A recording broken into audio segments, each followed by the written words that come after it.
प्रिय विद्यार्थियों, आज हम हिंदी साहित्य के इतिहास का प्रथम कालखंड आदिकाल पर चर्चा करेंगे। आदिकाल के नामकरण पर सर्वप्रथम हम चर्चा करेंगे। हिंदी साहित्य के इतिहास के प्रारंभिक काल के नामकरण के संदर्भ में विद्वानों में पर्याप्त मतभेद पाया जाता है। कतिपय विद्वानों के मत इस प्रकार हैं। चारण काल हिंदी साहित्य के इतिहास का काल विभाजन और नामकरण करने का पहला प्रयास जॉर्ज ग्रियर्सन महोदय ने किया।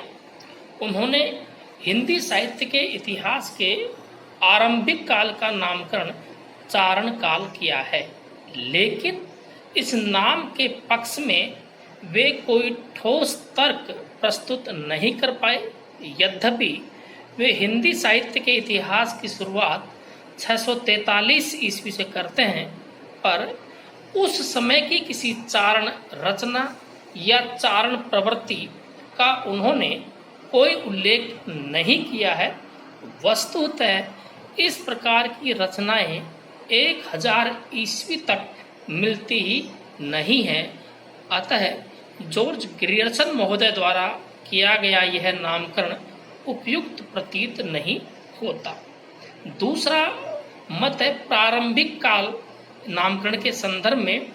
तो ग्रियर्सन महोदय के बाद मिस्र बंधुओं ने अपने मिस्र बंधु विनोद ग्रंथ में 643 ईस्वी से 1387 ईस्वी तक के काल को प्रारंभिक काल नाम दिया, जो एक सामान्य संज्ञा मालूम पड़ती है, क्योंकि इसके पीछे किसी प्रवृत्ति आदि का आधार नहीं है।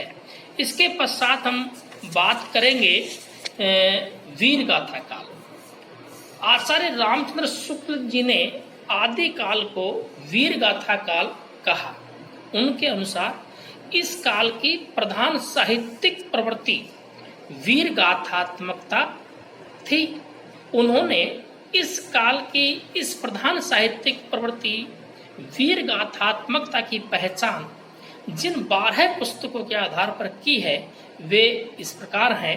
हम्मीर रासो सारंगधर की है, विजयपाल रासो नल सिंह, खुमान रासो दलपत विजय, बीसल देव रासो नरपति नाल, पृथ्वीराज रासो चंद बरदाई, परमाल रासो जगनिक, जयचंद प्रकाश मधु भट्ट केदार, जय महक जस चंद्रिका मधुकर कवि, कीर्ति लता, कीर्ति पताका, विद्यापति पदावली, जो मैथिल कोकिल विद्यापति द्वारा प्रणीत तीनों रचनाएं हैं, और अमीर खुसरो की पहेलियां।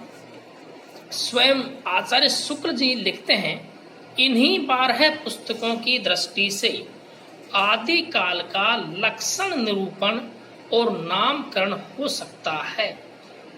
इनमें से अंतिम 2 तथा बीसल देव रासों को छोड़कर शेष सब रचनाएं वीर गाथात्मक हैं।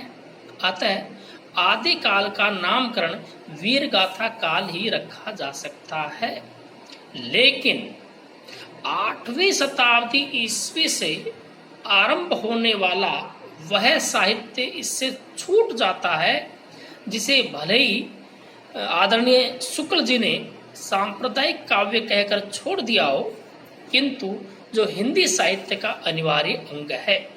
इसके अतिरिक्त जिन रासो काव्यों को वीर गाथा काव्य माना जाता है, उनकी प्रामाणिकता संदिग्ध है। स्वयं शुक्ल जी भी रासो ग्रंथों को संदिग्ध सामग्री मानते थे। अतः यह नाम भी उचित प्रतीत नहीं होता। चौथा मत है सिद्ध सामंत काल। राहुल सांकृत्यायन जी ने आदि काल को सिद्ध साहित्य काल कहा है। राहुल जी की दृष्टि में आदि काल में 2 प्रधान साहित्यिक प्रवृत्तियां मौजूद थी, जिनमें एक का संबंध सिद्धों की वाणी से था और दूसरी का संबंध सामंतों की स्तुति या उनकी प्रशंसा से था। अतः इन्हीं दोनों प्रवृत्तियों के आधार पर उन्होंने इसे सिद्ध सामंत काल कहा है, किंतु उनका यह मत भी तर्क की कसौटी पर खरा नहीं उतरता। कारण पहली बात तो सिद्ध और सामंतों का संयोग ही तर्क संगत नहीं लगता, और दूसरा नामकरण की सीमा में जैन साहित्य, बौद्ध साहित्य आदि नहीं आ पाता, अतः यह नामकरण भी उपयुक्त नहीं लगता। पांचवा मत है संधि काल एवं चारण काल। डॉक्टर राम कुमार वर्मा ने आदि काल को दो खंडों में विभाजित कर दिया है, संधि काल और चारण काल।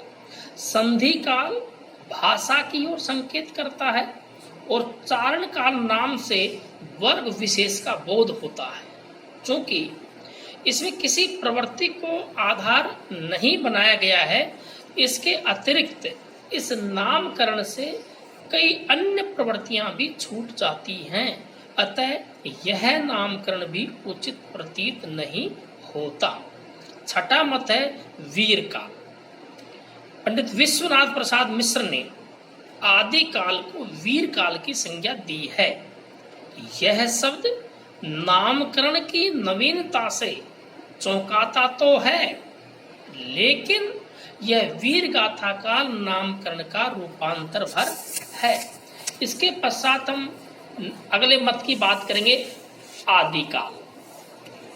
आचार्य हजारी प्रसाद द्विवेदी जी 10वीं शताब्दी से 14वीं शताब्दी तक के कालखंड को आदि काल की संज्ञा देते हैं। उन्होंने आदि काल के अंतर्गत उन सभी धार्मिक रचनाओं का भी समावेश किया है जिन्हें शुक्ल जी भले ही सांप्रदायिक काव्य कहकर छोड़ दिया हो।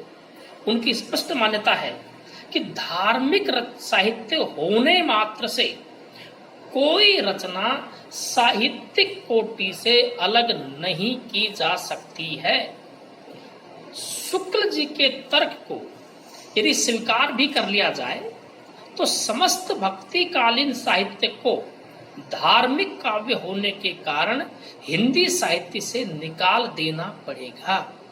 फलस्वरूप हिंदी साहित्य का इतिहास ध्वस्त हो जाएगा, खंडित हो जाएगा। वस्तुतः आदि काल नामकरण ही सर्वाधिक उपयुक्त एवं व्यापक है, जिस पर सभी इतिहासकार प्राय किसी न किसी रूप में सहमत हैं, क्योंकि इस नाम से उस व्यापक पृष्ठभूमि का बोध होता है जिस पर परवर्ती साहित्य रूपी महल का विशाल स्वरूप आधारित है। फिर परवर्ती साहित्य की विभिन्न प्रवृत्तियों, शैलियों और काव्य रूपों का आदि रूप भी इस काल के साहित्य में प्राप्त हो जाता है। अतः आदि काल नामकरण को निर्विवाद रूप से स्वीकार किया जा सकता है। इस प्रकार हम आदि काल के नामकरण की सार्थकता पर यदि बात करें तो निस्संदेह हिंदी साहित्य के इतिहास के प्रारंभिक कालखंड को आदि काल कहा जा सकता है।